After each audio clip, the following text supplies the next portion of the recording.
Assalamualaikum parents. For the parent-teacher interview, the school will send over a link for you to join via a Teams meeting. If you want to connect for tablet, please watch another video on connecting Microsoft Teams on tablet.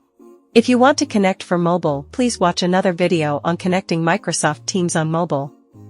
Once you receive the email, click on the link.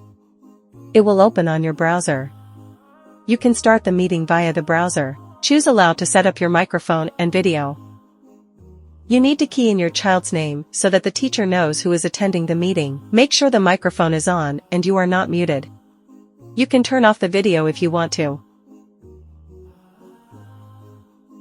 Once done with adjusting, you will click Join Now. You will wait for the teacher to let you in. Once the teacher lets you in, you can start the conversation. Once completed, you can hang up by clicking on the red phone icon at the top right corner. Thank you for your time.